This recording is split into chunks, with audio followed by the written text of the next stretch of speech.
Yo mga kuys, kung nakapag-quote ka na ng AI automation project, tapos nakita mo yung reaction ng client mo, ang mahal naman, or prenesyohan ka na parang libre na lang, para sa'yo tong video na to. Bale, isi-share ko sa inyo kung paano yung pricing framework ko on my AI automation projects. It doesn't matter kung bago ka pa lang or nag-i-scale ka na as an agency owner, para hindi ka na nababarat next time.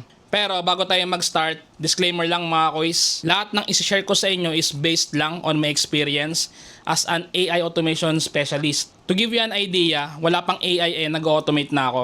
Google Apps Script pa yung since may alam ako sa JavaScript eh. Then Zapier pa lang yung usong no-code automation tool nun. Tapos pumasok si Make.com. Then yung N8N, pumutok na lang yan nung may AI na. Hindi ko rin sinasabi na ito yung tamang way, na ito yung mga figures and strategy na dapat gawin nyo such that ito lang yung ginagawa ko and nag-work sa akin. So, pwedeng applicable sa ito, pwede ring hindi, and it will still depend sa experience level na meron kayo. Kung meron kayong gustong idagdag or hindi kayo agree sa mga pinagsasabi ko dito, feel free to comment mga kuys. Syempre, gusto ko rin marinig yung mga thoughts nyo. So, now we will discuss yung tatlong pricing model sa AI automation projects, paano mag-scope ng project, exact price ranges para sa mga pinaka-common na project types, and how to protect yourself sa mga additional work na ipapagawa ng client outside doon sa scope of works na napag-usapan. So tara, simulan na tayo. Let's go! Grabe mga kuys, sobrang laki ng demand ngayon sa AI automation space. Meron nagpapagawa ng chatbots,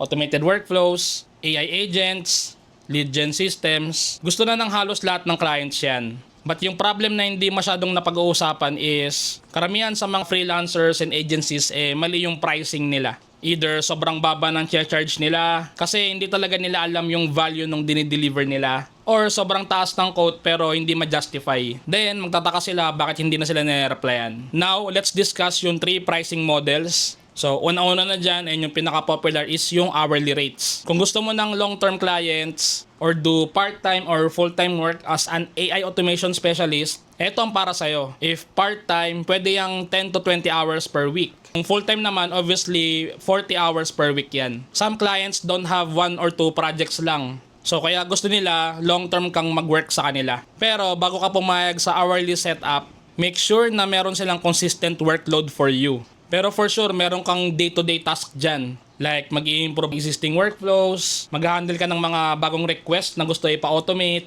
or mag-monitor ng mga automation systems, mga ganyan. Hindi ka naman siguro i-hire on that particular setup kung wala ka namang gagawing araw-araw. Also, please keep in mind mga kuys, huwag kang papayag sa hourly rate kung tingin mo kaya mong tapusin yung project ng mabilis. Olats ka dun. Hourly rates are for long term, hindi pang mabilisan na builds. So hourly rates can be pag entry level, $10 per hour minimum or more. Then pag mid-level ka na, maging $20 per hour or more din. Then kung expert ka na, wag ka nang bababa sa $30 per hour. Hindi ko itatakil dito mga kuys yung full-time tapos fixed price kasi we're talking about hourly rates eh.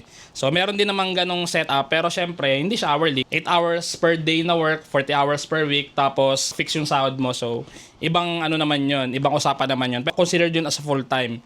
So syempre as full-time AI automation specialist na fixed rate, I will suggest your rate should be $2,500 per month or more. Next pricing model natin mga kuys is project-based pricing. If you want to work on a flexible schedule, then goods rin to. Ilatag mo lang yung project scope, give your flat rate, then i-deliver mo. Dapat dito sobrang accurate ng pag-i-scope mo, which is ituturo ko mamaya. Ang maganda dito sa project-based pricing is you are paid for your efficiency. Kasi pwede mong tapusin agad, pwede mo ring tagalan. As long as you meet your client's deadline, goods na yan. Next, we have retainer or monthly recurring. Itong pricing model na to is masasabi kong pinaka-holy grail sa lahat. Monthly retainers or monthly recurring fees for automation support, maintenance, updates, and monitoring. It will turn your AI automation services into a real business. Hindi lang basta gawa ka ng gawa. And karamihan AI automation projects is kailangan ng monthly retainers to maintain the workflows. Especially pag kailangan i-update yung prompts, mag-a-apply ng API changes, and magdadagdag ng bagong features. I am pricing my retainers 20% nung total project cost.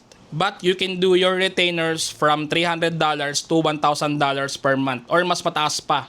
So yung pricing din natin dito is depende pa rin sa complexity kung ano yung gagawin yung maintenance. Meron tayong special link dyan mga kuys sa description box para makakuha ka ng subscription sa Hostinger for N8N self-hosted, which you can get 69% off sa subscription no sa Hostinger for N8N. Check natin and click natin tong choose plan. So ito KVM2, that's $549 per month, and ito na yung specs niya. So 2 vCPU cores, 8GB RAM, 100GB NVMe disk space, 8 TB of bandwidth. So okay na yan for your N8N instance. So, choose plan. So, as you can see, andito ka na sa checkout. And ang total niya is 14,757.12. So, para mabawasan pa yung total amount, mga kuys, gamit ka ng coupon code. So, click mo to. Lagay mo dyan, TechVA. Click mo yung apply. Yon. So, nakabawas ka ng 1,317.60. So, that's total of 13,281 na lang for 2 years subscription ng N8N self-hosted server sa Hostinger. If you divide that, it's around 500 pesos per month, mga ganyan. So, sobrang mura, di ba? Pero kung ayaw mo naman ng 24 months, gagana rin yan sa ating 12 months, no? So, ayan, bale, meron ka pa rin 10% discount, which is 754.80. So, that's total of 7,608.38 per year, no? So, as you can see, that's 566 pesos na lang, no? Per month. Compared mo sa N8N sa cloud, no? Which will cost you around $60 per month kung N8N cloud ka nag-subscribe. Directly sa N8N yun, mga kuys. So, sobrang laki ng difference, di ba? Then, meron ka pang mga add-ons dito na optional lang naman, no? Kung gusto mong i-avail, okay lang din naman. So, kung may budget ka, itong ready-to-use AI, meron kang Nexus.ai credits, tapos meron kang Oxylabs AI Studio credits for instant web search. Then, itong daily backup. Then, pipiliin mong server is yung pinakamababa. So, dito sa atin, Malaysia yung pinakamababa, ano, kasi yan yung pinakamalapit. So, kaya maganda na Malaysia yung isetup mo dito or piliin mo. Tapos, sa OS, obviously, N8N. So, okay na yan. Then, pag okay na, click mo lang yung continue, no? So, siguro mag-login ka na lang via Google, no? Tapos, enter email and password, tapos checkout ka, no? So, ngayon, mag-checkout muna ako, no? Ayan mga kuys, so nakabayad na ako, no? So, click mo lang yung get started. So, ayan, bale, gagawin mo is create a root password. So, siguro set ko yung password ko. Yan. Tapos, next. Additional features, libre lang naman daw tong malware scanner, no? So, i-ano nyo na, no? Finish setup. Sama nyo na yan. So, sabi dito, this will take about 5 minutes, no, mga kuys. So, feel free to leave this page. So, pwede naman. Tapos, balikan nyo na lang after 5 minutes, no, mga kuys. So, ayun. Pag clinic mo yung lead kanina, mga kuys, mapupunta ka dito sa window na to. Then, sabi niya, status is running. So, ibig sabihin, okay na yung ating server, no, mga kuys. Click natin yung manage. So, tingnan natin kung working na talaga siya, no? So, skip, close. Bale, ito na yung ating N8N server na VPS sa Hostinger, no? So, para ma-access mo yan, copy mo to. Tapos, new tab ka. Tapos, type mo muna N8N. Tapos, tapos, yung server address, no? Yung kaninang kinopy nyo, no? Tapos, so, ayan na. Yan yung N8N nyo, no? Yan, bale, next mong gagawin, set up mo yung email, first name, last name, saka password, no? So, set up ko na yung sa akin. Ayan, so natapos mo na yung initial setup, no, mga kuys. So, click mo na yung get started. So, bale, mag-send dyan ng free license key dun sa email na sinetup mo kanina, no. So, click mo lang yung send me a free license key. So, tapos obviously, punta ka sa email mo, no. Ayan, syempre, pagka na-receive mo na yung license key mo, no, syempre, copy mo yan, no. Medyo matagal lang siya mag-send, mga kuys, so hintayin-hintayin nyo lang. After nyan, balik ka sa N8N mo, tapos punta ka sa, bale, click mo tong pangalan mo dito sa lower left, tapos click mo yung settings, tapos enter activation key, tapos paste mo yun, no? So, activate. Bale, activated na yung N8N instance mo, no? You're on the community edition, sinasabi dito. So, ayun mga kuys, that's it for our N8N server sa Hostinger, no, na VPS. So, sobrang mura, 330 pesos per month, tapos meron pang kasamang domain. Tapos, pagka nag-subscribe kayo into 12 months, makakuha pa kayo ng 10% discount by using our coupon code, no, TechVA, nakalagay dyan sa baba. Ideal to kung sobrang dami ng automations na ginagawa mo, no? Or kung meron kang client na gustong mag-setup ng self-hosted server, ito yung pinakamura sa pinakasulit para sa akin, no? Meron pang free domain, no? So, check nyo lang dyan sa domains nyo. So, nandyan lang naman yan, no? Now, let's discuss yung project types and price ranges. Okay, mga kuys, let's get into the actual numbers. Ito yung mga pinaka-common na types ng AI automation projects. At kung magkano dapat singil nyo on each. First project type is simple automations. Usually, mga kuys, ito yung mga entry-level projects. Yeah, basic AI chatbots for websites or internal use or for social media. Simpleng Zapier, Make, or N8N na workflows na may 2 to 3 tools na connected, AI-powered email responders, single-step lead capture automations, and marami pa. Kaya mo nang tapusin yung mga gantong projects from 5 to 10 hours kung gamay na gamay mo na. Next project type natin is mid-complex projects. Ganito madalas yung mga projects ng mga AI automation agency. Some examples are AI customer support systems na may escalation logic, multi-step workflow automations na may 4 or more tools, CRM integration with AI lead scoring, internal knowledge base chatbots for businesses, and automated content pipelines na may research, drop, publish na stages, mga ganyan. Kung tama yung pagkaka-scope mo, pwede mong matapos to in 1 to 2 weeks. Pero ako, ang sinasabi ko sa client ko is 4 to 8 weeks. Para may time ka for troubleshooting and testing and mga changes na kailangan. Then, hours may vary. Siyempre, kung 8 hours per day mo gagawin, for sure, baka mas mabilis mo pa matapos. Then, yun nga, minsan may mga pinapabago pa. Pero make sure na yung mga pinapabago, kasama pa rin sa scope. You can price this for $2,000 to $5,000, mga kuys. Next project type natin, complex and enterprise projects. Obviously, ito yung pinakamalaking kitaan sa lahat. Dito papasok yung mga projects like full AI agents na kayang mag-take ng actions like mag-complete ng multi-step task alone, end-to-end business process automation on different departments, AI-powered sales systems with CRM, email and calling integrations, and large-scale data pipelines with AI processing layers. Since enterprise-level projects to, dapat ang pricing mo is $5,000 pataas. And pwede pang umabot sa $20,000 per project. For sure, may mga budget yung mga yan, no? So huwag kayong mahiya at kung enterprise naman. Also, you can do AI consulting or strategy. I-consider mo na rin itong consultation, no, mga kuys. May mga clients na kailangan lang ng consultant to audit their operations and gumawa ng roadmap for their AI implementation. Wala pang build na kailangan. Pwede kang mag-charge ng $500 to $1,000 for strategy engagement. Give them a document na may priority list. Mas maganda siguro kung presentation. Goods rin tong consultancy, mga kuys. And for sure, baka sa'yo na rin ipagawa yung actual project later on. Now, let's discuss paano nga ba mag-scope ng projects ng tama. Pwede mo ring ma-miscalculate yung cost and project timeline. First thing to do is, intindihin mo maigi yung business problem bago ka mag-recommend ng mga tools and apps. Make sure na naintindihan mo muna yung kailangan ng client. Anong problem ang kailangang ma-resolve? Magkano yung mawawala sa kanila kung hindi sila mag-automate? Ito example, mga kuys. Sinabi ni client na they consume 20 hours per week sa pag-enter lang ng mga leads manually sa CRM nila. That manual work may cost them $1,500 to $3,000 per month na nasasayang. So let's say you price this for $5,000. Pwede mong sabihin na yung workflow na gagawin mo for this will only cost same as 2 months ng manual labor. And ito, hindi lang naman nila magagamit for 2 months eh. So, they will do the math and may isip nila na makakatipid talaga sila. Next step is to clearly define yung mga deliverables. You need to be very specific kung ano yung i-build mo. Wag mo ilagay na basta lang lead gen automation. So, yun na yun. Instead, ganito ilagay mo. A workflow that will trigger if a data is submitted to the website form, then it will send lead data to HubSpot, then it will create a task in Asana, and send AI personalized email with OpenAI as a model. Something like that, mga kuys. Mas specific, mas maganda. Kung sobrang labo ng mga deliverables, possible pwedeng magkulang or sumobra yung mga deliverables mo.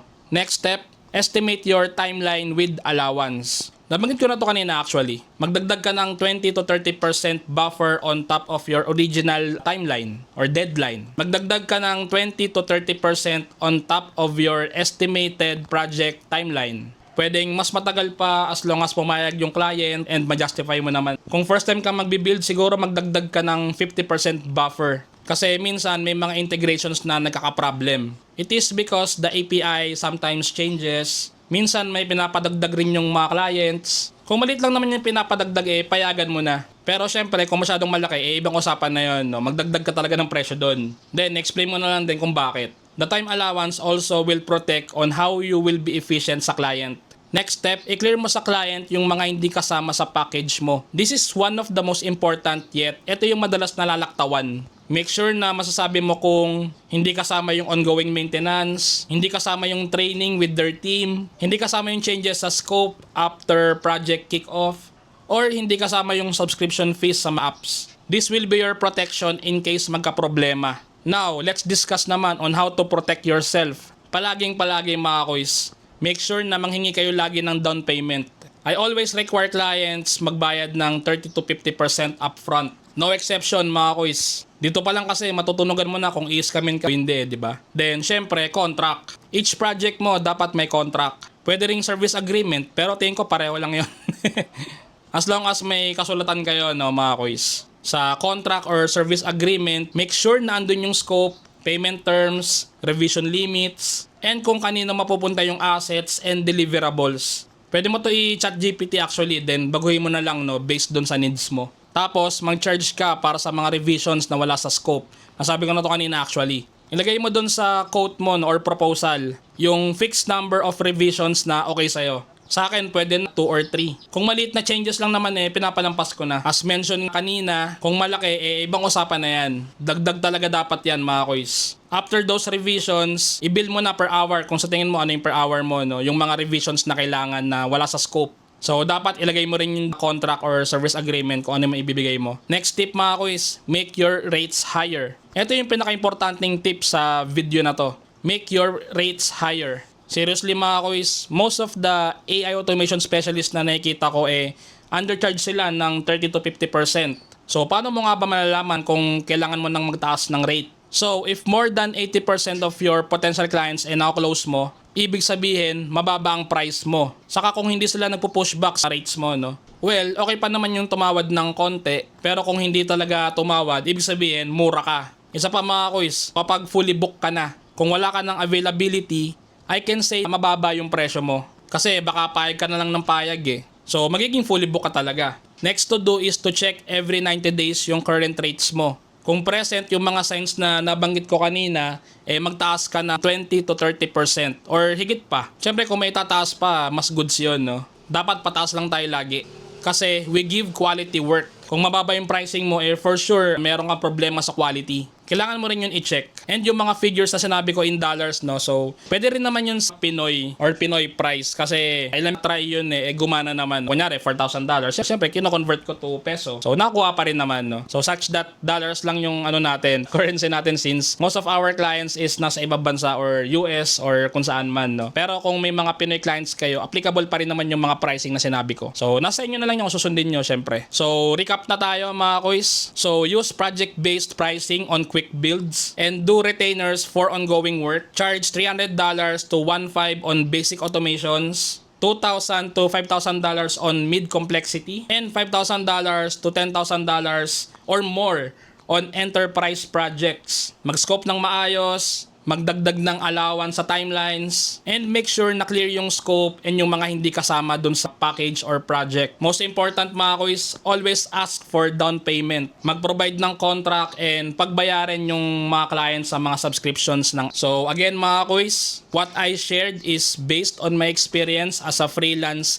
AI automation specialist and agency owner. Kung hindi kayo agree sa mga pinagsasabi ko, feel free to comment your thoughts and suggestions. And kung useful ang video na to sa'yo, like and subscribe ka naman. So, thanks for watching and see you on the next video.